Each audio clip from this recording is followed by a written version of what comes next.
Assalamualaikum warahmatullahi wabarakatuh. Perkenalkan, nama saya Bayu Azizagoso dengan NIM 2023 696. Saya Clarissa Tania Putri dengan NIM 2023 663. Saya Anastasia Alika dengan NIM 2023 656. Pada kesempatan kali ini, kami dari kelompok 6 Psikologi Pendidikan akan menjelaskan tentang perkembangan moral. Kondisi ideal perkembangan moral ini adalah kondisi di mana individu mampu menunjukkan perilaku yang sesuai dengan nilai-nilai moral masyarakat. Juga mencakup kemampuan individu untuk menilai dan mempertimbangkan situasi moral secara kritis, rasional, dan empatik, serta mengambil keputusan berdasarkan pada prinsip-prinsip etis. Yang kedua ada gejala dan kondisi realita. Kondisi realita yang terjadi di lingkungan sekitar ini terkadang ada beberapa penyimpangan moral atau kurangnya pendidikan sehingga menjadikan beberapa anak atau remaja menjadi tidak jujur, tidak bertanggung jawab, dan tidak bertoleransi.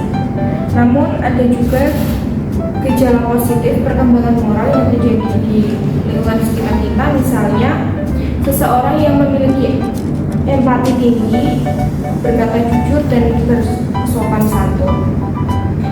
Selanjutnya, definisi perkembangan moral. Perkembangan moral ini merujuk pada perubahan dan penerapan konkret melalui tindakan dan sifat berdasarkan nilai etika dan norma setiap individu yang berkembang seiring berjalannya usia dan dipengaruhi stimulus eksternal. Perkembangan moral ini berkaitan dengan cara kita mengidentifikasi benar atau salah saat kita tumbuh dan melewati masa dewasa. Hal ini sangat mempengaruhi perilaku dan rasa tanggung jawab sosial kita.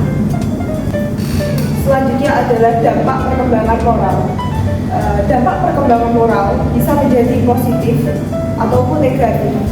Apabila dampak tersebut positif, maka seseorang atau anak tersebut akan lebih mudah dihargai orang lain seperti keluarga, teman, bahkan masyarakat.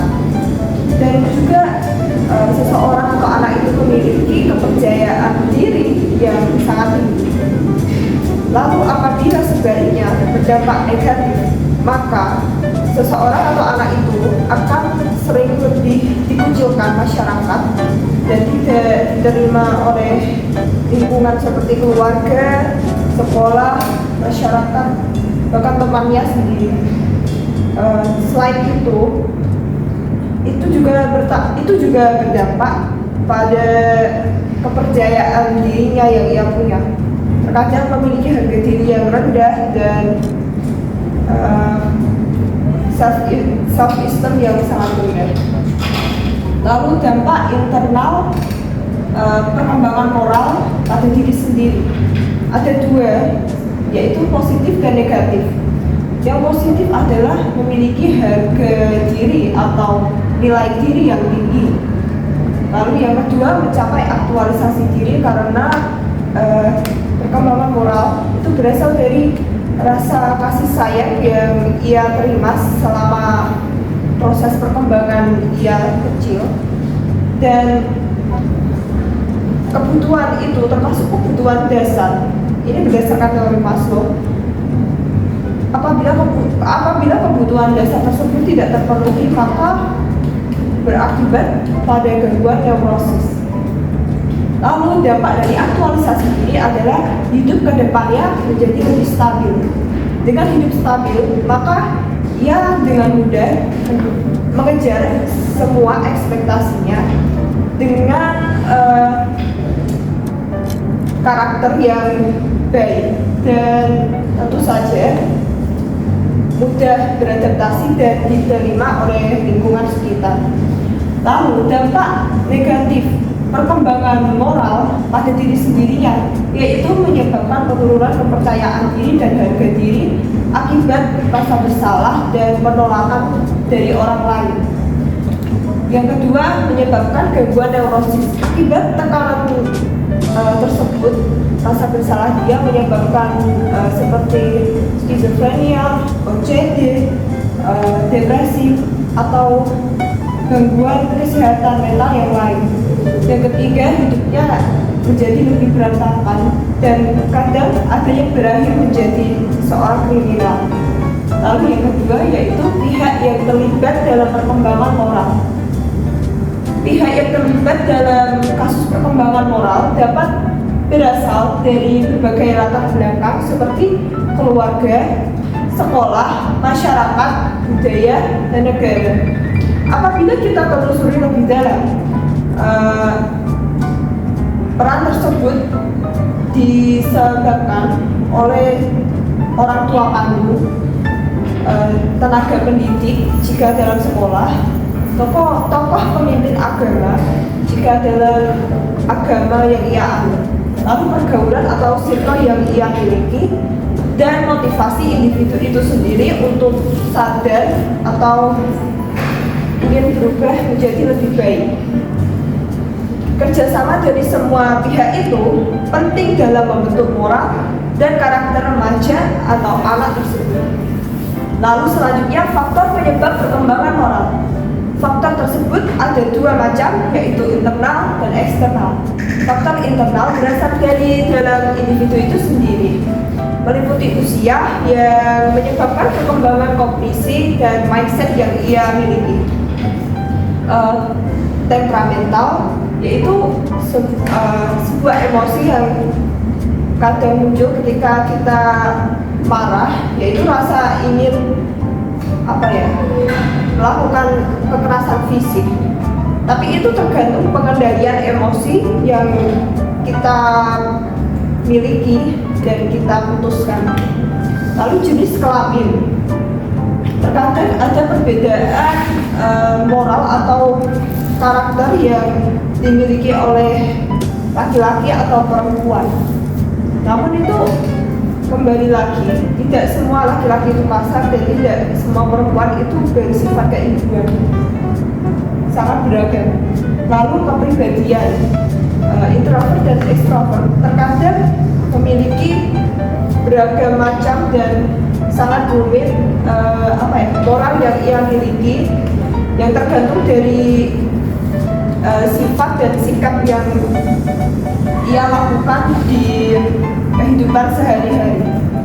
Lalu faktor eksternal adalah faktor yang berasal dari luar individu, seperti pengasuhan atau pola asuh orang tua selama ia kecil, lalu lingkungan sosial yang ia tinggali, karena terkadang terdapat perbedaan karakter dan moral atau sikap yang kita tinjau dari dua anak. Misal satu anak ini tinggal di lingkungan yang miskin dan banyak kriminal, dan satu anak ini tinggal di wilayah yang makmur dan memiliki tingkat kriminalitas yang rendah. Akan terlihat sekali dua perbedaan moral atau karakter anak tersebut. Lalu selanjutnya adalah sosial dan budaya, karena setiap negara memiliki kulturisasi dan cara asuh yang berbeda-beda. Selanjutnya adalah agama. Setiap agama memiliki aliran, dan penganut aliran tersebut memiliki perbedaan yang sangat beragam dalam karakter dan akhlak yang dia miliki. Selanjutnya adalah pendidikan. Seorang guru yang telah mengajar seorang anak sangat mempengaruhi perkembangan moral, karena guru yang galak dan guru yang biasa saja ataupun guru yang memiliki sifat lembut dan penyayang sangat mempengaruhi perkembangan karakter anak tersebut selama ia dalam proses perkembangan. Baik, selanjutnya kita masuk ke bagian pencegahan.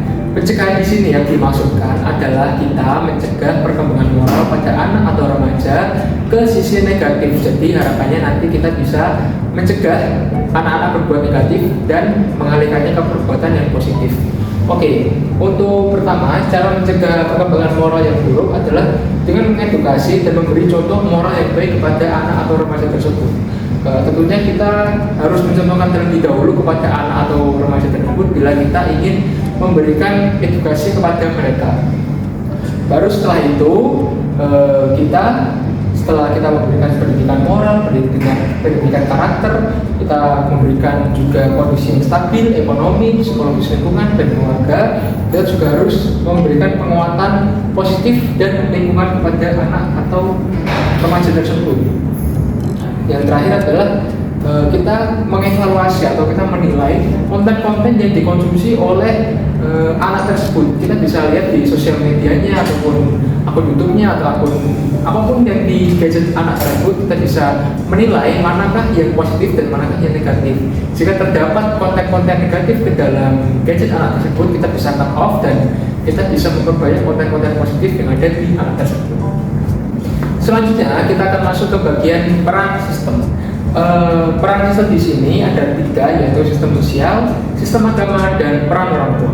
Untuk yang pertama itu adalah sistem sosial yang dimana meliputi keluarga, teman, organisasi, dan pemerintah ataupun lingkungan-lingkungan yang ada di sekitar individu itu atau anak itu ya.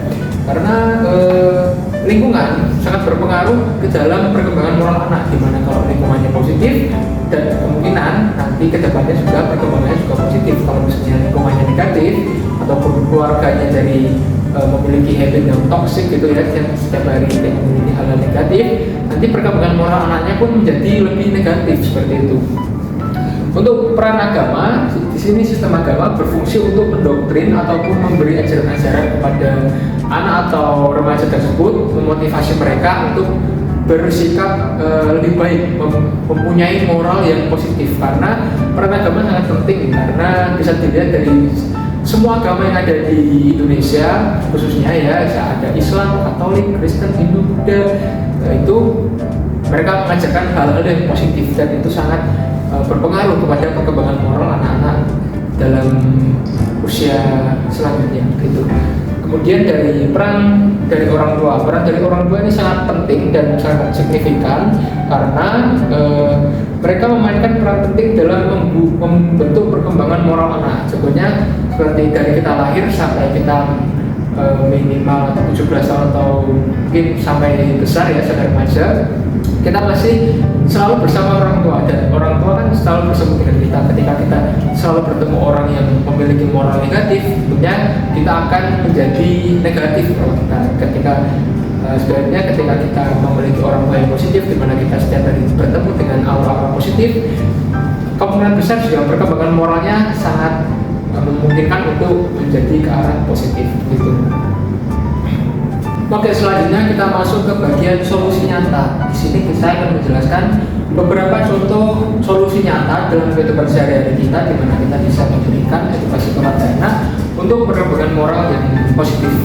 Untuk yang pertama itu kita bisa memberikan pengertian tentang nilai-nilai yang baik sejak dini, di mana nanti harapannya anak-anak bisa membedakan moral yang baik dan moral yang buruk. Kalau misalnya kita tidak memberikan edukasi sejak awal, nanti ada kemungkinan bahwa anak kedepannya akan merasa kebingungan apakah ini hal yang baik ataupun hal yang buruk. Begitu.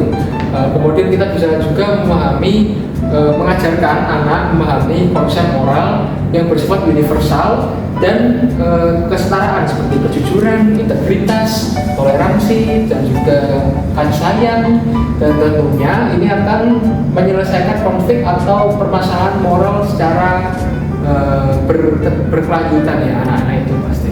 Oke, selanjutnya itu adalah pola asuh. Kita juga perlu memperhatikan pola asuh yang kita berikan kepada anak-anak, contohnya seperti kayak guru atau tenaga pendidik, dan juga lingkungannya, dan juga pergaulan anak, dan juga edukasi konten. Kita harus membuat itu menjadi sarana yang positif untuk perkembangan moral anak begitu. Yang terakhir adalah saran dan rekomendasi. Kita harus memberikan contoh kepada anak-anak kita agar nantinya kedepannya mereka bisa memiliki perkembangan moral yang positif dan beragam. Kita juga harus memberikan dorongan kepada pemerintah untuk melengkapi dan menstabilkan infrastruktur seperti guru, tokoh agama, dan juga para pejabat-pejabat lain, kita juga terus memberikan contoh moral yang baik kepada anak. Kemudian kita juga harus mempersiapkan diri kita juga harus memastikan diri kita apakah kita tuh siap gak sih kalau punya anak, kita siap gak sih mendidik mereka untuk mengarahkan mereka untuk perkembangan moral yang positif. Baik, sekian presentasi dari kelompok 6 tentang perkembangan moral. Mohon maaf bila ada satu atau dua kekurangan ataupun salah dalam pengisian kata. Kami kelompok 6 pamit undur diri. Wassalamualaikum warahmatullahi wabarakatuh.